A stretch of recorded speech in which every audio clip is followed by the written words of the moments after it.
Astra, Abyssosque. Welcome to the Adventurers Guild.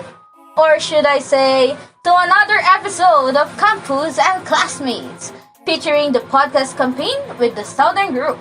I am today's host, Yzabela, the eccentric student of MA 101. And here beside me are our four friends. Go introduce yourself to the audience! こんにちは、はじめまして。私はMayugba Louise です。Oh, cute! Hello, I'm John Ridon, ang tatay ng MA101. Konnichiwa minasan, and it is I, Julian Gutierrez, and I am the bizarre student of MA101. Atode, yoroshiku onegaishimasu. Hola, Bess! Guten Morgen! I'm Justine Floren, Santiago, but you can call me as Ethereus. I am the notorious non-binary gremlin of MA 101. Oh my God, mga bakla! Hello everyone! So to start this podcast, meron lang akong tanong sa inyo to icebreak this whole extravaganza. Ang question natin for today is, are you a collectivist or an individualist? Starting from you, Louise.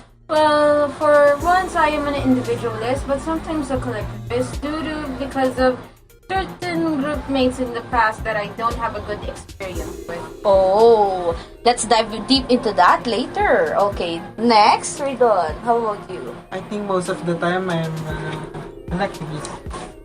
Okay. More than an individualist. Oh, so a collectivist more than an individualist. Okay, the next. I think I'm mostly an individualist. Yun lang? Yes. Oh, okay. So how about you? Individualist. Ay, grabe. Okay. So, ayan. So, seems like half of us are like collectivist and half is individualist. Ano? So, me, myself, I am a collectivist and also a half individualist, syempre. Pero mostly, yes, I'm a collectivist person. Kasi ayoko nang nag-suffer yung mga friends ko. Etchos. So, eto, question to sa mga collectivist person, pero kahit yung mga individualist, kailangan sagutin to, ha? When are you a collectivist person when it comes to teamwork, especially inside the classroom? And how does this develop your personality? Sige, kailan kayo nagiging collectivist? Ikaw, Louise. I was a collectivist during in elementary because I like to help my group mates along the way I like to decorate most of the time. But that one incident I can never forget because I wouldn't forgive them for that. It'll traumatize me forever. Oh my God. Fuck you, by the way. Oy! Sorry, Sir Bruce. Okay, censor. Bleep you. Okay, so what? Ano nangyari nun? Well, since that incident happened, I didn't bother to talk to them, by the way, because I was a sensitive child back then. So what is the disadvantage ba of that being a collectivist? What do you think yung naging disadvantage mo? Well, some of the group mates in that group are mostly passive-aggressive, but their words sting sometimes. Oh. Because, back then, it's stereotypical. Of course. Well, it's elementary. So right now, as a college student, you're more of an individualist. No, I don't mind being a collectivist sometimes because I can express some ideas to them and some logical suggestions that would help them along the way. Okay. So, okay, that's one deep answer. How about you, Rito? When are you being a collectivist person? Pwede kayo mag-Tagalog, by the way, You can be good. I think masasabi na collectivist ako, like, sa most of na kasama ko yung mga kaibigan ko or classmates. Like, hanging out with them, just chilling and making some jokes. Like that. So you like think more of them than yourself pagka magkakasama kayo? Yes. I see. So, kailan naman naging disadvantage to? Yung pagka sila muna iniisip mo bago ikaw? Nagiging disadvantage ito. Like, may mga times na sa loob-loob mo malungkot ka. Yung parang, iba yung nararamdaman mo. Pero, kailangan siguro yung nasa isip mo, dapat masaya lang kayo kapag magkakasama kayong magkakabarkada. Oh, I see. So, more on like friend group ka naman. Si Louise parang sa teamwork naman to. Yes. So, Julian, ikaw naman. Are you a collectivist person when it comes to like group projects or like group hanging out or like Actually, it's kinda like yung mix na sinabi nila Ridon tas ni Louise. Whether in group work siya or sa friends. Kasi I have to adapt their understanding way of things and kung paano yung humor nila sa mga bagay-bagay. Tas kung paano nila nakikita yung perspective. Kaya ayun. Okay. So, kailan naman nagiging disadvantage yung pagiging ganyan po? Like, yung pagka inuuna mo yung perspective before yours. I actually had an experience. Ayan na. Spill the tea. Yes, the tea. So, okay. Long story short, this was back in grade 10, I think. I got scolded by my teacher, by my English teacher, because I was the leader back then for a research. Oh, wow. Yes. Ay, tapos? And, my groupmates didn't comply. Ay, self-sacrifice si bakla. So, Then, what happened? Ako pinagalitan. Uy, teka lang. Pero nagpasa kayo. Nagpasa kami, pero hindi tapos. Oh, tapos ikaw pinagalitan. Oo, tas ako pa rin pinagalitan. Pero sila hindi nag-comply. Yes. What? Oh. Kasi kasalanan ko daw. Oh my God. Ayan na, nakikita po natin ang mga sakripisyo ng mga collectivists. Naku, ako din may sakripisyo din ako So, mamaya na ako magtatanong dun sa isa dyan. Let me just share myself. Ako naman sa pagiging collectivist, since kayaan, katulad nung sinabi ni Julian, collectivist ako when it comes to like groupings din. Maybe I am a control freak, ewan ko. Pero I want everything na, okay na, yung hindi ako mangangarag. And it developed my personality in a way na natututo ako na hindi mag-cramming. Kasi ayoko ng cramming, Diyos ko. Kahit pa ang saya ng pressure, parang malapit na ako maiyak, parang ako nagbe-breakdown everyday. Parang gusto mo lagi, parang perfect. Ganun. Hindi naman sa perfect, pero ayoko nang nagpapanik. So, yung disadvantage nun, pag kailangan ko mag-sacrifice, I have to sacrifice. Kung walang gagawa neto, I would just do it para lang matapos. So, it happens like that most of the time. So, sige, ayan na. 8. Hi. 8, the gremlin himself. Kailan ka nagiging collectivist? Kahit na alam natin, ikaw ay medyo panicky person, medyo very individualist. I'm a hell of an individualist. Pero, Yeah. yes. Ito, I will give an example. Yan, like, yun doon sa mga recent groupings na meron tayo today in school. And like, let's say na yung grouping, I will not say specific subject, but yun nga, medyo ako na nga pinipili for leadering, di ba? Oo, parati na lang. Yeah, so yun nga, as an individualist person, mahirap sa akin na maging collectivist.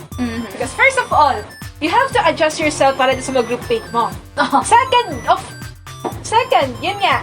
Second, kailangan mong tiisin, kailangan mong mag-socialize, kailangan mong intindihin sila. Nagpe-preaching si Madam. I can't. Wait, no. Yes. Warna ka, diba? Shit. No. Yun nga. So, kailangan mo nga siya i-adjust yourself for them. Kasi ikaw ang leader. First of all, ikaw ang leader. They're counting on you and I'm counting on them as well. But, it's mostly counting on me. So, it's very difficult na makisalo. Makiscooperate. Sounds like, disadvantages na yan, sinasabi mo. Ganun na nga rin kasi yun. Okay. It's the same thing. Dahil, yun nga, it's very difficult for me na maging collectivist in a certain situation, even though I'm aware that I really need to do it. Because doon na nga nakasalala yung grades ko. Okay. So, my friend. enough of that. Dahil marami pa tayo, meron pa tayong question for individualist. 8, my friend, kalma. So, sige. Sige.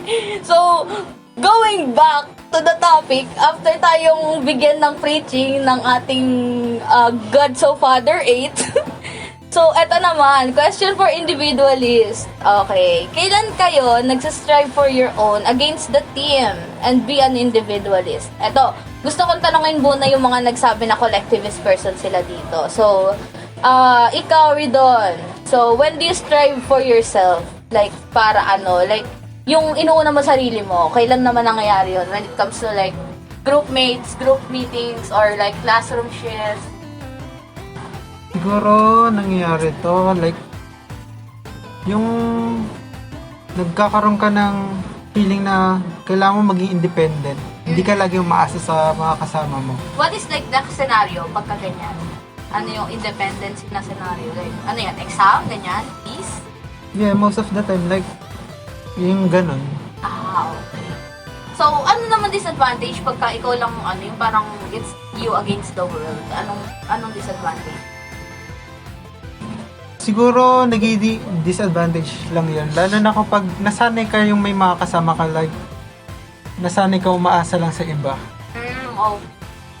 Pero personally, kaya mo naman mag-stand up on your own. Yes. Okay. That's one good answer.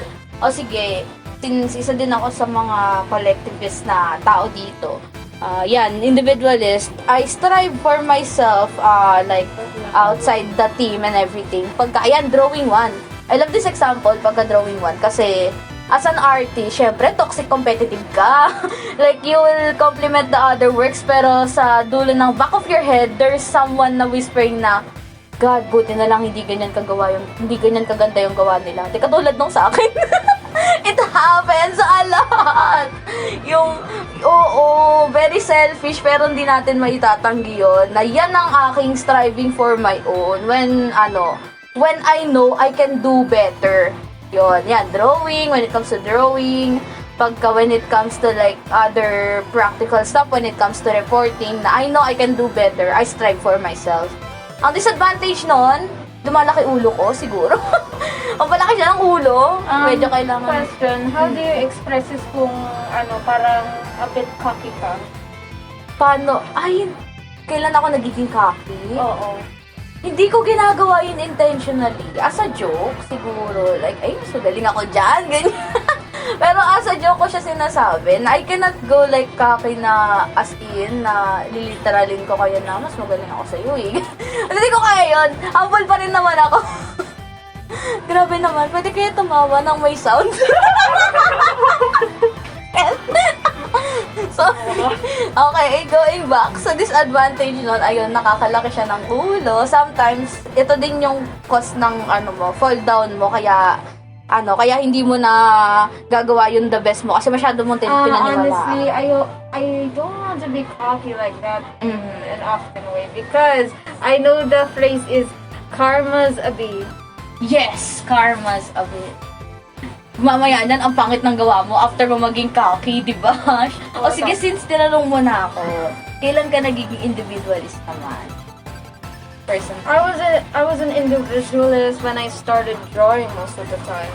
Artist drawing. I usually craft my own sculptures when it comes to group paints. Because goodbye, I don't want your help because your making is really not my taste. I see. Pagka ayaw mo, talagang you're gonna do it yourself na lang. Yeah. Okay. Ano naman disadvantage nun sa'yo? After mo kung tanungin ko, kailan ako nagiging cocky? Well, I sometimes do not listen to other people's suggestion because I wanted my own way of putting work into this. Okay. Ay, sa bagay, disadvantage yun. Isipin nila you're selfish. So, any other... But now, I do not show it much because I let others speak. I just stay silent. I just vibe whatever. Oh, well, true. Pero, since you know you have the artistic thing, dapat you try to show it as well. Malay mo naman. Karma's a bee, pero... Oh, yeah, but I only show it to a little bit. Just to know that what the professor wants, what he wants. Well, isa ka sa mga nag-excel na student, di ba? Yeah. So, eto naman, the next question goes to Julian ulit. Okay. So, when do you feel like you have to strive for your own? Be an individualist. Kung tutusin whenever things go south, no? I should note it down. It's me against the world. Joke lang, hindi to lyrics. Hindi. Whenever everything starts crumbling apart sa tingin ko. Pagka hindi na talaga. Pagka lumilindol. Hindi, joke lang. Pagka kumbaga nagiging magulo na lahat. Alis na lang talaga ako, bala kayo dyan, manggulo kayo dyan, bala kayo. May scenario na ba na nangyari? Question, as in yes. you never look back because of something they did, for example? I know. I always look back because alam niyo naman yung utak ko, guilty trippings, kaya Yes, ganun. guilty. Kaya ayun. Same. Pero may scenario na ba na sinave mo yung sarili? and like you try to strive for yourself na lang, bahala na sila. As of now, wala akong na... Ay, hindi. Actually, meron. Spill the tea! Sir Cruz, hatin natin lang to ha. yes.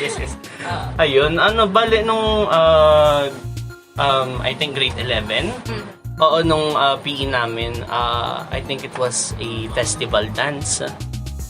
Since hindi sila nung pumunta ako sa practicing place namin sana, yung leader namin hindi gumagalaw. Ay, Seryoso.